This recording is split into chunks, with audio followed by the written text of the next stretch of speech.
You can spend your whole life believing you know someone's heart. Then one quiet afternoon, you find out you never really did. My name is Eleanor Brooks, but most folks just call me Grandma Ellie.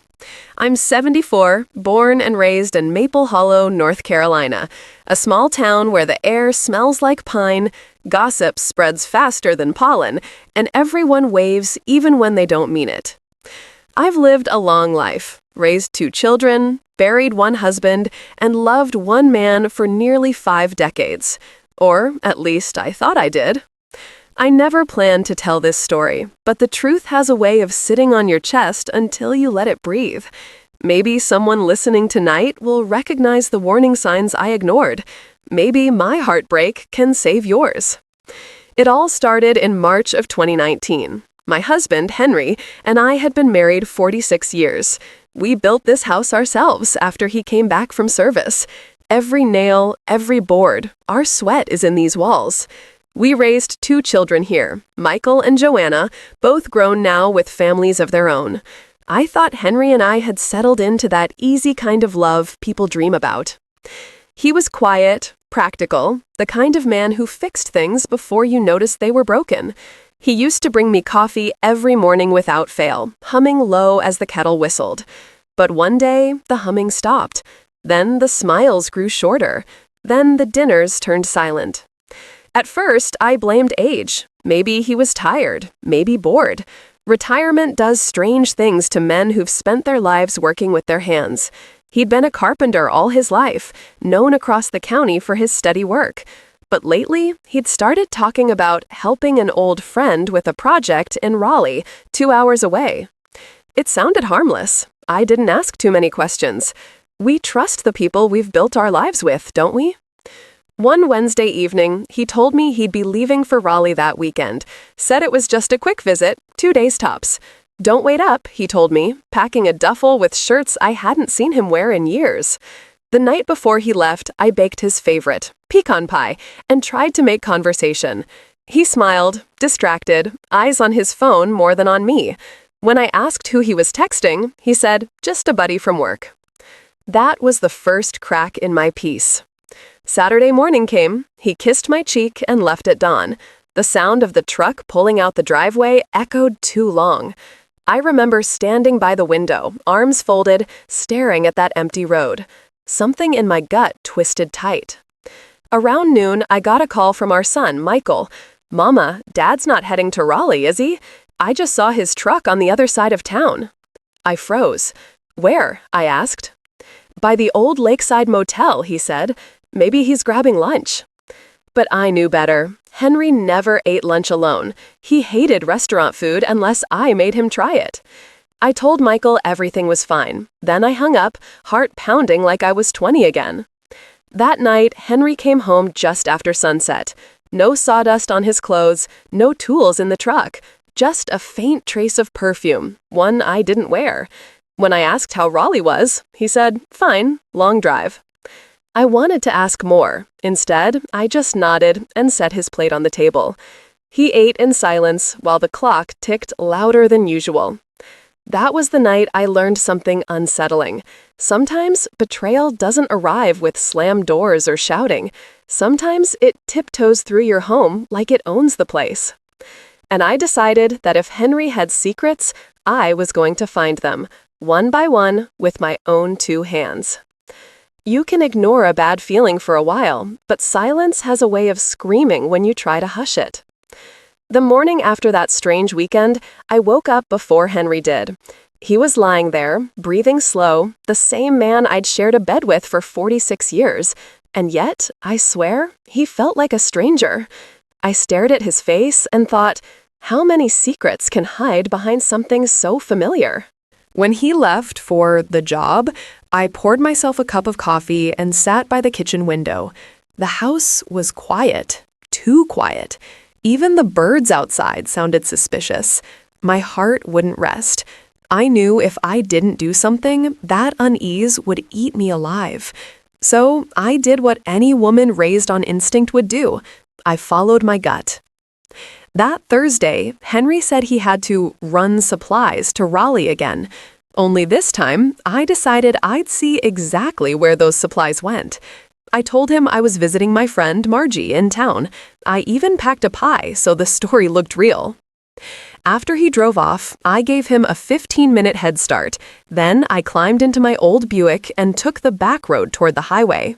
The sky was gray, heavy with the kind of clouds that promise trouble. I trailed him far enough not to be seen. My hands shook the whole time. I kept thinking, Ellie, what if you're wrong? What if you're about to shame the man who never once raised his voice at you? But the truth doesn't care about your nerves. Henry didn't take the Raleigh exit. Instead, he veered off towards Sandy Grove, a small town barely 30 miles away. I followed, heart pounding so hard I could feel it in my throat. Then I saw it. His truck parked outside a little roadside inn called the Silver Pines. I parked across the street near a gas station, engine off, breathing shallow. For a long minute, nothing happened. Then the lobby door opened, and there she was, a woman, maybe mid-50s, tall, with short blonde hair and a smile too comfortable to be casual. She wore a red scarf, the kind you'd wear for someone you're trying to impress. Henry came out right behind her, holding her hand like a boy on his first date. They walked toward his truck, laughing, heads close. Then he did something that made my knees go weak. He brushed her hair from her face and kissed her. Soft, familiar, practiced. I thought I'd scream. Instead, I just sat there gripping the steering wheel until my knuckles went white. Betrayal doesn't always explode. Sometimes it quietly rots everything inside you. I drove home before he noticed me. The road blurred the whole way. I don't remember traffic lights or turns, just that tight ache that comes when the world you built starts to tilt. When Henry got home that night, I pretended everything was fine. He set his keys on the counter and kissed my cheek like always. The smell of that woman's perfume clung to his shirt. I wanted to ask, who is she? But I couldn't. Not yet. I needed proof. Solid, undeniable truth. The next morning, I went to see my daughter Joanna. She teaches at the elementary school down the street. I told her I was thinking of surprising her father on one of his work trips. She laughed, said, "Mama, you and your romantic ideas." I smiled back, but there was nothing romantic about what I was planning. That evening, I checked Henry's old planner in his workshop. The man was a creature of habit. He wrote everything down. On the page for Thursday, it said, Raleigh, HJ parts order. But right next to it, in smaller writing, almost like an afterthought, was a single letter, M. My chest tightened. M for meeting? M for mechanic? Or M for Marianne, the name that had flashed on his phone weeks ago when he said it was a spam call. I closed the notebook, hands trembling. That night, when he slept, I looked at him and thought, "You've been gone from me for longer than I realized." I knew then that whatever came next, I wouldn't be the quiet wife anymore. I'd been gentle all my life, but betrayal, my dear, makes steel out of even the softest hands. There's a moment when suspicion becomes certainty, and it feels like the ground shifts right under your feet. By the time the next week rolled around, I was running more on instinct than sleep. I moved through the house like a guest in my own life, folding laundry, watering flowers, smiling when Henry spoke, pretending everything was still the same. But inside, I was watching, listening, waiting for cracks to widen.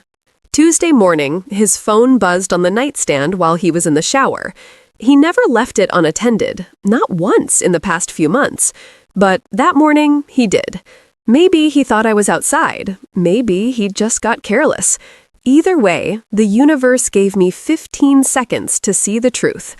The message lit up the screen. Same time Thursday? Can't stop thinking about you. M. There it was. Proof. Short, sweet, and cruel. When Henry came out of the shower humming, I was sitting at the vanity brushing my hair. My hands were steady, but my heart was hammering like a carpenter's drill. "You all right, Ellie?" he asked. "Fine," I said, "just thinking about supper." He smiled, kissed my cheek, and went on about his day. After he left, I called my old friend Margie, the same one whose name I'd used as my cover story the week before. I told her everything. She didn't gasp, she didn't interrupt, she just listened, quiet as a prayer. When I finished, she said, "Baby, we'll find out who she is, but you've got to keep your dignity. No hollering, no throwing things. Let him hang himself with his own rope." I nodded, even though she couldn't see me through the phone. So we made a plan. Thursday, I'd follow him again, but this time, we'd do it smart. When the day came, Henry left at the usual time with that same calm smile, said he'd be back late. "Work's piling up," he told me, kissing the top of my head. I forced a smile back. 10 minutes later, I was in Margie's car, parked half a block behind him. Her old Buick purred quietly as we trailed him out of Maple Hollow and toward Sandy Grove. My stomach twisted tighter with every mile. At 10:43 a.m., he turned onto Oak Valley Road, right near the Silver Pines Inn, the same place I'd seen before. But instead of stopping there, he drove a few blocks further, turning into a white house with blue shutters and a front porch swing. A neat little place, too polished to belong to a stranger. He parked in the driveway, and she came out. The woman, same blonde hair, same red scarf, same easy smile that didn't belong to me. She hugged him like she'd been waiting all morning. I couldn't look away. Margie whispered, "She looks about your age." "Doesn't matter," I muttered. "She's wearing my husband's love." We waited until they went inside. Then Margie drove a few houses down and parked by the curb. I pulled out my notepad from my purse and wrote down the address, 248 Oak Valley Road. For an hour, we sat there in silence. I watched the curtains move, silhouettes passing behind them. At one point, I saw Henry walk across the window shirtless, holding a coffee mug. That sight, my husband, bare-chested in another woman's home, burned itself into my mind forever. Around 1 o'clock, they came out laughing. She handed him a small paper bag, kissed him goodbye, and watched as he drove off down the street. Margie reached over and squeezed my hand. "You still breathing, honey?" "Barely," I said. We followed him back to town, careful not to be seen. When we got home, I told Margie I needed time to think. She offered to stay, but I shook my head. No, I need to face this myself. That night, Henry came home smelling faintly of her perfume again, lavender and something sweet underneath. He hung his jacket, kissed my forehead, and said, "You're quiet tonight." I looked him in the eyes and said softly, "Just tired, Henry, just tired." But what I really meant was, tired of pretending not to know. I knew her name now, too. The mail on her porch had given it away. Mary Ann Clark. And somehow, that name felt colder than the truth itself. There comes a day when pretending hurts more than knowing. That day found me before I was ready. By the weekend, I'd stopped sleeping through the night. I'd wake up at 3 a.m., listening to the tick of the wall clock, counting the lies between each second. 46 years of marriage, and I didn't know the man lying next to me anymore. On Sunday morning, while he read the newspaper like always, I watched him over the rim of my coffee cup. The same calloused hands that once built our porch were holding another woman's body days before. The same lips that said grace over breakfast had kissed betrayal on a Thursday afternoon. I could have screamed, could have thrown his mug against the wall and demanded answers. But instead, I just said, "You know, we haven't taken a trip together in a long time." He didn't look up. "I've been busy, Ellie." "I figured," I said softly. "Always are." He grunted, turned the page, and sipped his coffee. That's when I decided. If I was going to end this, I'd do it on my terms, with evidence, with clarity, not with rage. Because when someone rewrites your story, you don't scream. You pick up the pen and write the ending yourself. The next morning, I called Michael, my son. He manages an auto shop across town, knows half the officers in the county from years of fixing their patrol cars. I didn't tell him everything, just enough. "Sweetheart," I said, "can you help me with something quiet? I need to find out where your daddy's been going when he says he's in Raleigh." He hesitated. "Mama, what are you talking about?" "Just trust me," I said. "I need to know." By that evening, he'd texted me a photo. Henry's truck parked in front of that same white house with the blue shutters. He's been there 3 times in 2 weeks, Michael wrote. Mama, do you want me to handle this? I stared at that message until the words blurred. Then I typed back, no, son, this is mine to handle. On Thursday, Henry told me he'd be gone overnight. Might not get back until Friday morning, he said. We're running late on some orders. I smiled and nodded. Inside, my pulse was a drumbeat.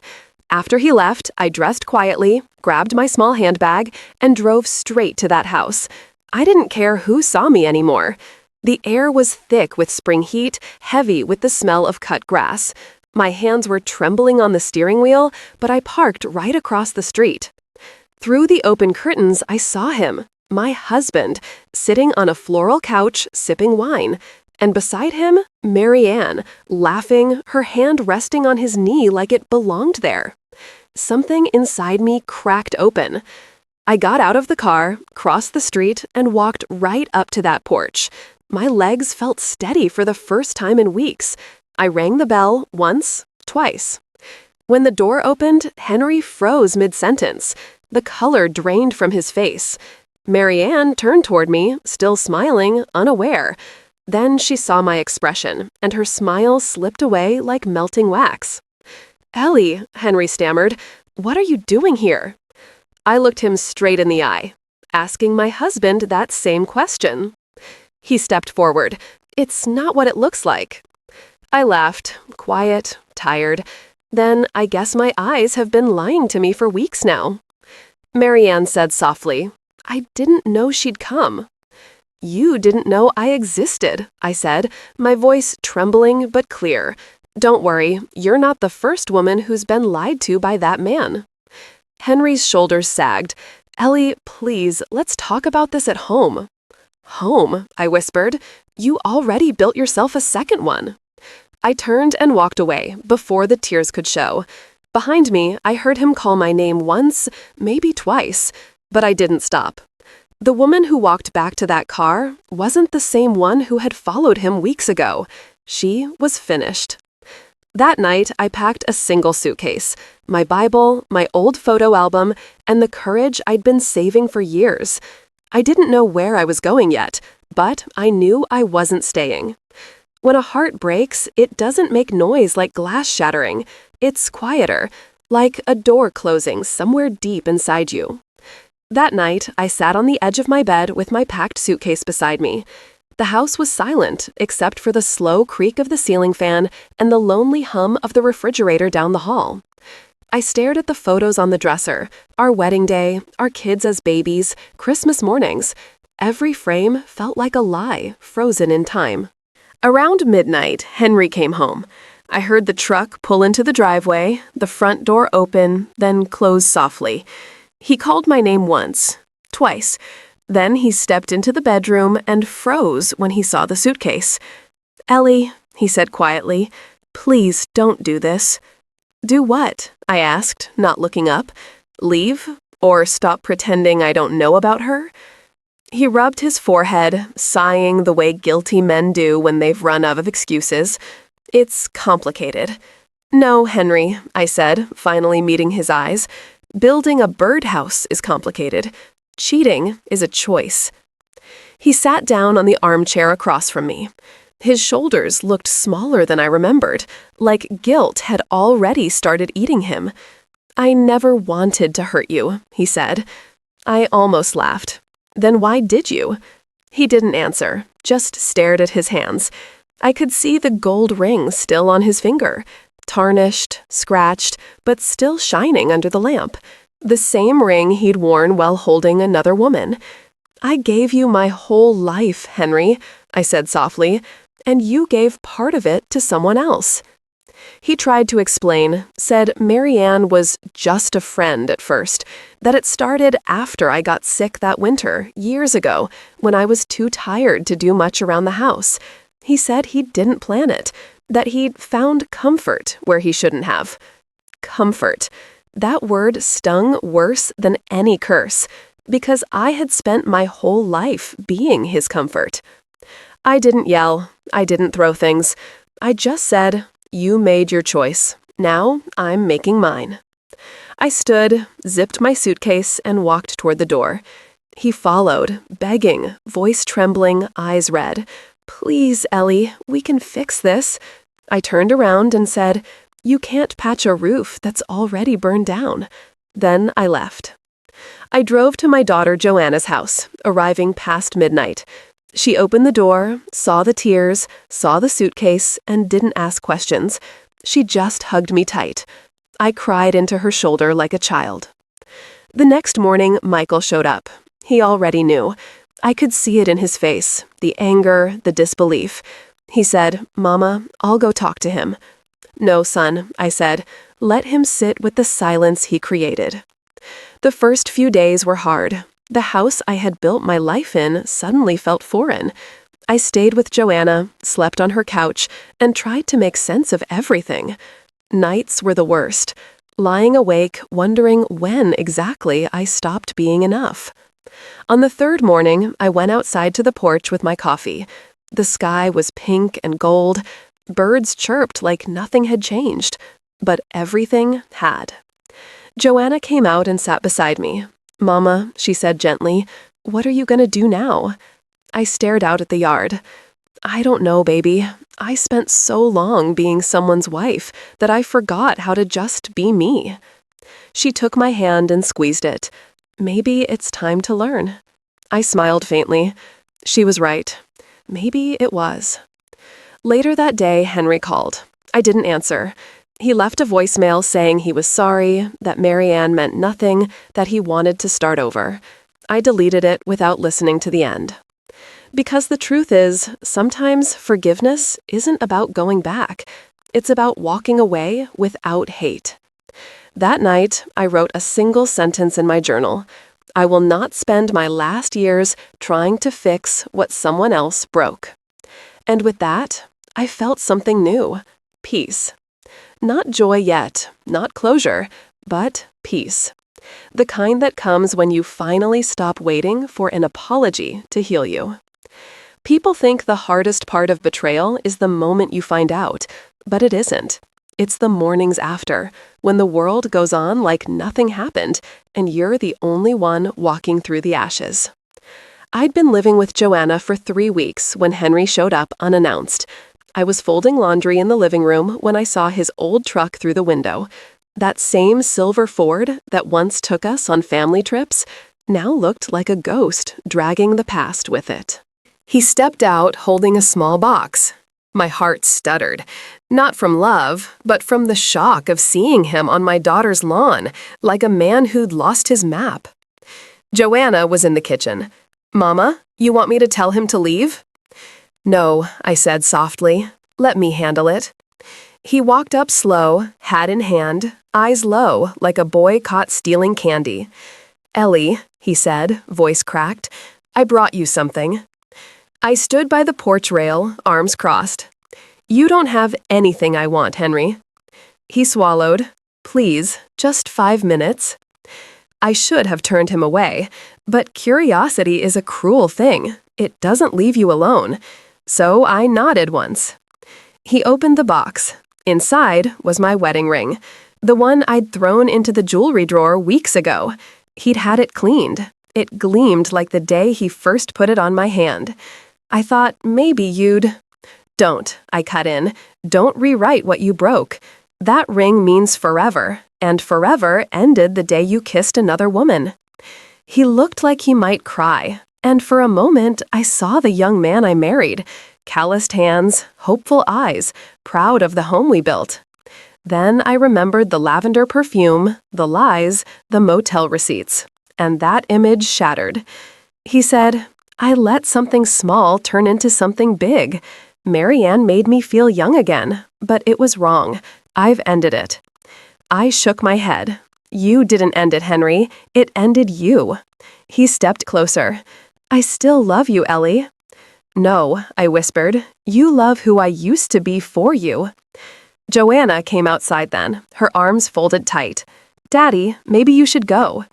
He looked at her, tears welling. "Pumpkin." She cut him off.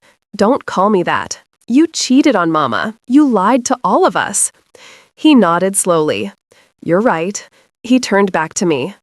"I'll leave, Ellie, but I'll keep praying you'll forgive me." "Pray for your own soul, Henry," I said. "Mine's already in recovery." He walked back to the truck, shoulders slumped, and drove away. The dust he left behind hung in the air for a long time. I stood there, barefoot on the porch, feeling both empty and relieved. That night, Joanna and I talked for hours. She told me she remembered small things, how her father used to stay out late, the half-truths about business trips. She said, "I think I always knew something wasn't right, Mama. I just didn't want it to be true." Neither did I. But grief doesn't only visit when someone dies. It comes when love does too. Over the next month, I started piecing my days together. Morning walks, tending the garden behind Joanna's house, baking cornbread with my grandkids on weekends. It felt strange, learning to live without waiting for someone to come home. One morning, I went back to the old house. It sat quiet, almost hollow. Dust on the mantel, wilted flowers on the table. The life I built was still there, but it felt like visiting a museum of my own mistakes. I found Henry's Bible on the nightstand, open to a verse he used to quote, "The truth will set you free." I ran my fingers over the underlined words and whispered, "It did, Henry, just not the way you thought." When I left, I locked the door behind me and slipped the key into my pocket. For the first time in months, I didn't cry. I just drove away, towards peace, not closure. Because I realized something important that day. Healing doesn't always mean mending what was broken. Sometimes it means walking away from the ruins and deciding they'll stay right where they are. The day I stopped waiting for Henry to come back was the first day I started coming back to myself. Life without him was quieter, but the silence didn't hurt the way it used to. I started waking up before sunrise, sitting by Joanna's kitchen window with a cup of coffee, watching the world come alive. The sky would turn from gray to gold, and for the first time in a long time, I didn't feel like I was missing something. Some mornings, I'd walk down to the farmer's market, buy fresh peaches, talk with the vendors. One man named Mr. Willis, a retired postman, always saved me the ripest ones. "You got a peaceful soul, Miss Ellie," he said one morning. I laughed softly. "Peaceful? Not long ago, I was a storm." He grinned. "Well, storms clear the air, don't they?"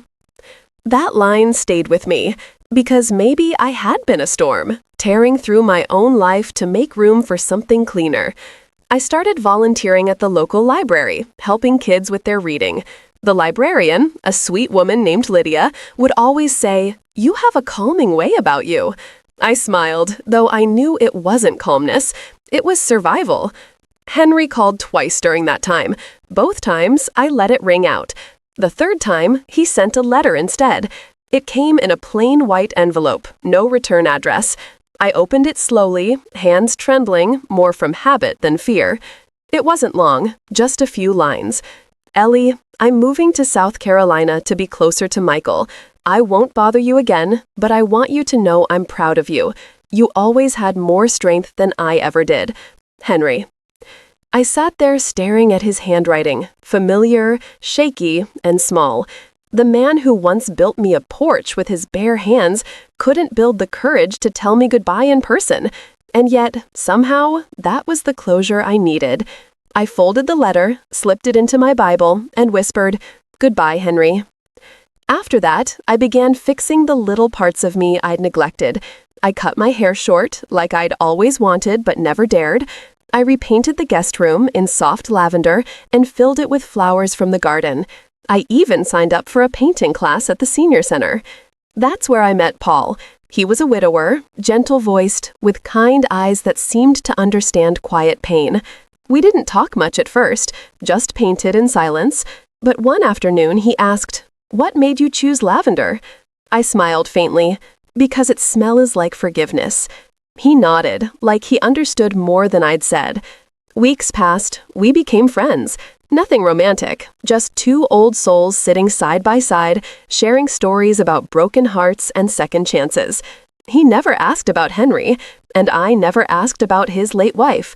Sometimes healing doesn't need explanations, it just needs company. One evening after class, Paul walked me to my car. "You've got a light about you," he said, like someone who finally stopped apologizing for surviving. That night, when I got home, I stood in front of the mirror for a long time. The woman staring back wasn't the same one who'd begged for the truth months ago. Her eyes looked tired, but certain. Her shoulders were no longer hunched under disappointment. I realized I didn't hate Henry anymore. I didn't forgive him either, not completely, but I'd stopped carrying him around like a wound. He was just part of the story now. That weekend, I went back to church for the first time in months. When the choir started singing "It Is Well With My Soul," tears filled my eyes. Not from sadness, but from gratitude. Because it really was well. Not perfect, not painless, but well. After the service, an old friend hugged me and said, "Ellie, you look lighter."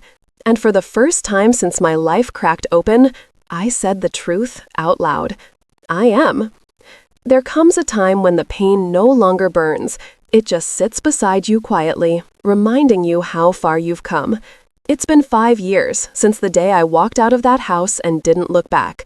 5 long years that somehow slipped by faster than I expected. Time has a strange way of healing what words can't. Henry and I never spoke again after that letter. Word around town says he moved south and keeps to himself. Sometimes I think about him. Not with anger, not even sadness, just a quiet kind of curiosity. The man I loved for almost half a century now lives only in memories that don't hurt as much anymore. My life is simple now, and that's exactly how I like it.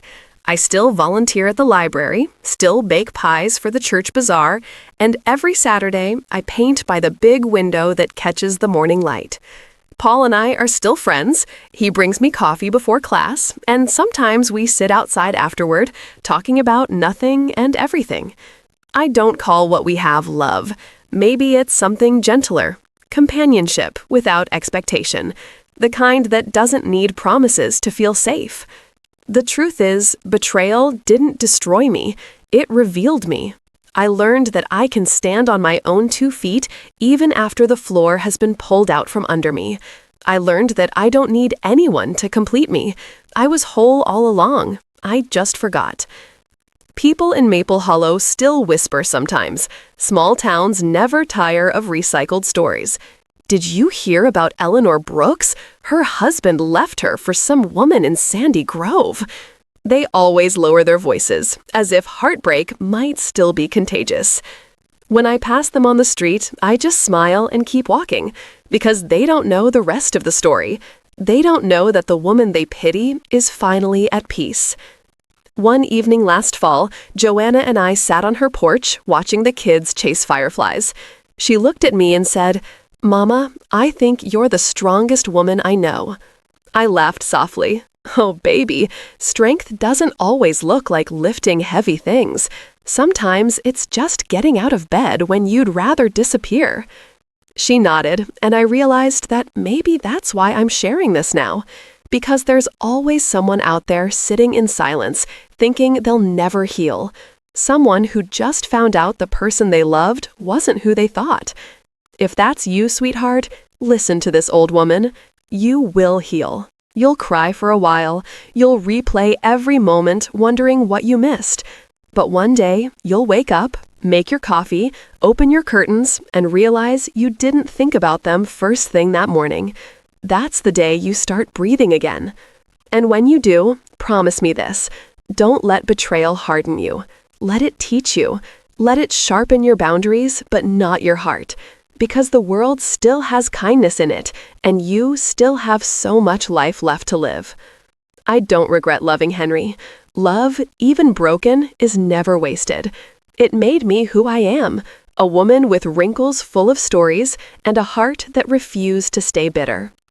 So tonight, I sit here telling this story not to reopen wounds, but to close them properly, to leave them in the past where they belong. And if you're listening right now, wherever you are, I want to thank you for keeping me company through these memories, for reminding me that stories, even painful ones, can still find a home. Now tell me, my dear, what did this story make you feel? Have you ever had to rebuild after someone broke your trust? I'd love to know your thoughts in the comments below. And if you found a bit of strength, comfort, or understanding in my words, please like this video, share it with someone who might need it, and subscribe to Mabel's Stories for more tales that touch the heart and remind us we're never truly alone. Because life, my loves, it goes on, and so must we.